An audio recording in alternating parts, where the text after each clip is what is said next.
En este segundo vídeo, lo que vamos a hacer es estudiar, siguiendo con el ejemplo de PayPal, vamos a estudiar cómo leer o cómo interpretar una cuenta de pérdida de ganancias o un income statement. La cuenta de pérdidas y ganancias es la que refleja los ingresos y los gastos del ejercicio y el resultado de la actividad.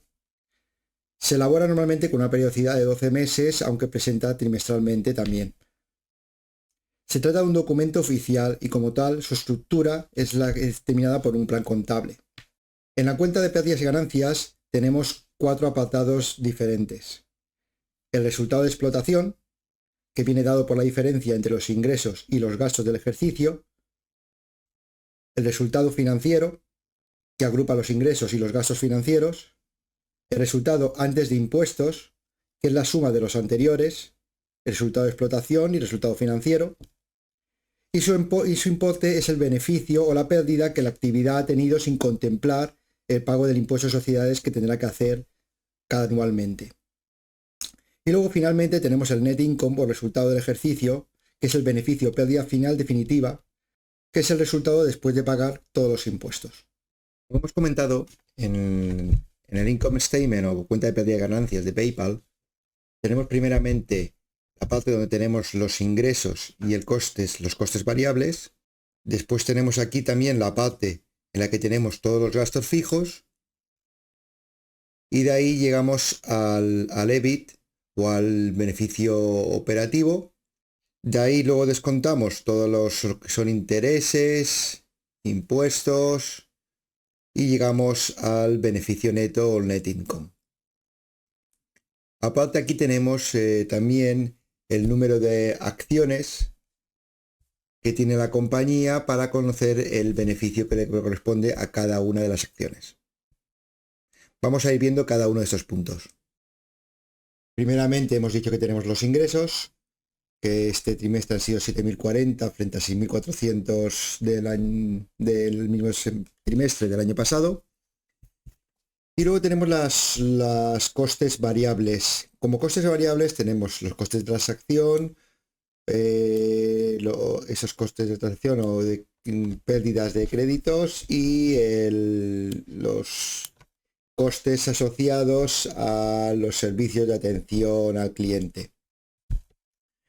En total estos costes suman un total de 4.213, que si descontamos estos ingresos, le descontamos estos gastos variables que hemos hecho de 4.213, obtendríamos lo que conocemos como el gross profit. A este gross profit, si después le restamos todos los gastos que ya son fijos, que aquí los tenemos todos, como gastos de marketing, tecnología y desarrollo, gastos administrativos y de empleados, gastos de estructuración, sumamos todos estos gastos que suman 1.664, así llegamos al beneficio operativo de 999. Es decir, ese es el beneficio o lo que gana la empresa PayPal después de deducir todos los gastos que necesita realizar para la consecución o para el desarrollo normal de su negocio habitual. A esto hay que restarle o sumarle los intereses que gana o que paga de la deuda que tiene. En este caso ha generado unos intereses positivos, por tanto hay que sumarlos.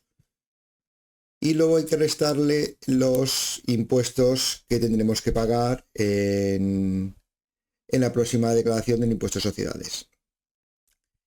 Llegando de esta manera al beneficio neto. Es decir, este trimestre de 2023 PayPal ha ganado 795 millones de dólares frente a 509 del mismo trimestre del año pasado. Es un 60% más que el mismo trimestre del año pasado. Esto, si vemos aquí, también nos dan las acciones que tiene la empresa. En este caso vemos que PayPal ha hecho una recompra de acciones porque tenía 1.172 millones y ahora tiene 1.134. Ha hecho una recompra de acciones, ha reducido el número de acciones en circulación. Entonces, si dividimos el net income dividido entre el número de acciones, nos da el beneficio por acción, que ha sido de 70 céntimos de dólar por cada acción, frente a los 43 que tuvo el mismo trimestre del año pasado. Un incremento bastante interesante. Bueno, pues una vez tenemos los datos, nos vamos a ir a nuestra hoja de Excel, donde metemos los datos que hemos visto anteriormente y vamos a calcular los diferentes márgenes que podemos obtener de esta cuenta, cuenta de pérdidas y ganancias, esto de income statement, que principalmente creo que es lo más importante que al final vamos a mirar en la cuenta de pérdidas y ganancias, los diferentes márgenes. Esos márgenes que vamos a ver, gross margin o margen bruto, que hemos dicho que es el beneficio que se obtiene de la cifra de ventas una vez sustraído los gastos de materias primas o gastos, digamos, gastos variables que veíamos. Luego tenemos también el margen EBITDA, que es el beneficio que se obtiene de la cifra de ventas una vez restamos los gastos de aprovisionamiento, los gastos de personal, o sea, gastos fijos y gastos variables. Luego tenemos también el margen EBIT. El margen EBIT es el beneficio que se obtiene de la cifra de ventas una vez que restamos todos los gastos fijos, los gastos variables y también las amortizaciones y depreciaciones. Además, tenemos también calculado el margen de beneficio, profit margin, que es saber qué porcentaje de los ingresos llegan a conseguirse en beneficio neto. La fórmula sería net income dividido entre los ingresos. Luego también tenemos el ROE. El ROE es el Return on Equity, que lo que hace es dividir el net income que hemos calculado aquí, el net income dividido entre el equity que habíamos calculado que teníamos en la cuenta en el balance de situación. Luego también tenemos el ROA, Return on Assets, que es lo mismo que el ROE, pero en vez de dividirlo entre el equity, dividimos entre los assets o los activos que tiene la empresa. El ROCE lo medimos como la división entre el EBIT o beneficio operativo entre el capital empleado, es decir, el capital que usamos para conseguir ese beneficio operativo. Podemos hacerlo teniendo en cuenta el goodwill o fondo de maniobra o sin tener en cuenta el goodwill. Este capital empleado lo teníamos calculado antes del balance de situación. Luego tenemos otro ratio que es el net debt EBITDA. Antes os acordáis que en el balance de situación ya calculamos la deuda neta, el net debt, que en este caso de PayPal era negativo, y si lo dividimos entre el EBITDA nos daría qué porcentaje de deuda netas tenemos dentro del EBITDA, sobre el EBITDA, y si lo dividimos en el siguiente ratio sobre el equity, qué porcentaje del equity tenemos en deuda neta. Y luego otro ratio que me gusta poner es el receivables dividido de revenue o qué porcentaje dentro de los beneficios que tiene la empresa o de los ingresos que tiene la empresa, qué porcentaje se nos debe. Me gusta para hacer un seguimiento de si se está incrementando demasiado el número de gente que nos debe dinero, de clientes que nos deben dinero o no, para ver si hay una homogeneidad en el tiempo. Estos ratios, más que en un momento determinado, lo que me fijo es que si se mantienen constantes en el tiempo o crecientes, dependiendo cuál, por ejemplo, los márgenes sobre EBITDA, EBIT, Profit Margin, pues nos gusta ver crecientes en el tiempo. Otros márgenes, como Receivable dividido entre Revenue, más o menos preferiría verlos constantes, incluso decrecientes. Bueno, pues vamos a calcular cada uno de estos ratios.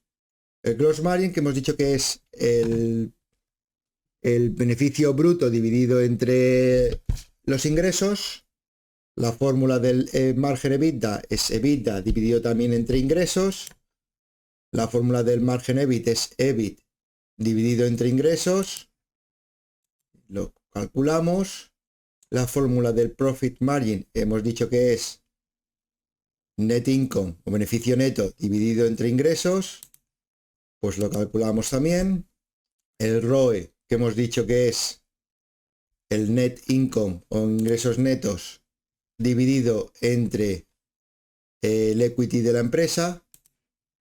Aquí lo que sí que tenemos que hacer es, como es un trimestre, lo tenemos que anualizar. Multiplicamos por 4, como vemos aquí. Y lo mismo con el ROA. Para calcular el ROA dividimos el net income entre el número de los total assets de la empresa. Ahora luego analizaremos cada uno de ellos. O si queréis, mira, vamos a ir analizándolo. Gross margin, un gross margin del 40%. Bueno, vamos a terminar de conseguir todos los ratios y luego ya, más que analizarlos, vamos a compararlos con años anteriores. Más que analizarlo de per se cada uno de los ratios, lo que me gusta es compararlos con el tiempo y ver cómo han evolucionado esos ratios, si se mantienen o no, o hay algún problema a vigilar. Vamos a ver años anteriores y bueno, vamos a comparar aquí. Como vemos, el margen bruto de PayPal, más o menos, vamos a ver aquí, 2018, 46, 19, 44, 46, 47, 42, 40. Bueno, este trimestre puede ser un tema estacional, habrá que vigilar, pero bueno, ha habido una reducción del margen bruto, lo cual no me gusta. En cuanto a margen EBITDA, 23, 24, 26, 22, 18. Otro, no voy a decir red flag, pero sí yellow flag. Es algo que tendremos que vigilar y tendremos que mirar si es un tema estacional, de que el primer trimestre tiene unos margen peores en general que los años completos, o no. Es algo que tendremos que debemos de vigilar. El margen EBIT 14, 14, 15, 10, 14, 14. Había una pequeña reducción, aquí no es tan significativa con respecto a finales del año pasado, pero bueno, es algo que también tenemos que vigilar. Margen de beneficio 12, 13, 11, 11. Bueno, se mantiene más o menos, también una pequeña reducción. El ROE más o menos se mantiene, como vemos. El ROA 4, 4, 5, 4. Bueno, más o menos se mantiene, nada significativo aquí. El ROCE sí que se mantiene aumentado ligeramente, lo cual es bueno, pero sin el goodwill, pues más o menos también se mantiene, no hay variaciones significativas. Sí que este trimestre ha pasado del año pasado, tenía más deuda que caja, como vemos, y este año pues ha pasado a tener más caja que deuda en este primer trimestre, lo cual es bueno. Y el residual sobre el revenue, pues que había habido una tendencia creciente, como vemos, que ahora se ha parado. Bueno, pues eso, es que se pare, bueno, no me gusta ver una tendencia creciente en el número de gente, clientes que nos deben dinero sobre nuestros ingresos. ¿Qué nos podemos o qué me quedaría de la situación actual de PayPal? Principalmente es algo que vigilaría, como hemos dicho, son los márgenes. El margen, gross margin, EBITDA margin y EBIT margin son cosas que deberíamos de vigilar si es un tema estacional o es del primer trimestre o es algo que se están contrayendo los márgenes de la empresa. Pues bueno, en este segundo vídeo hemos analizado la cuenta de pérdidas y ganancias de PayPal y hemos aprendido cómo interpretar y cómo calcular los diferentes ratios que utilizamos para comparar la evolución de una empresa en su cuenta de pérdidas y ganancias. Hemos utilizado PayPal siguiendo el ejemplo anterior y continuaremos con él para llegar a un momento en que podremos hacer una valoración de la misma y ver si puede ser una oportunidad de inversión interesante o no. Si os ha gustado este tipo de vídeos, os recuerdo que por favor darle un like, un no me gusta, un dedos pulgares arriba o suscribiros al canal y haremos más vídeos de este tipo. Un saludo y nos vemos en el próximo vídeo.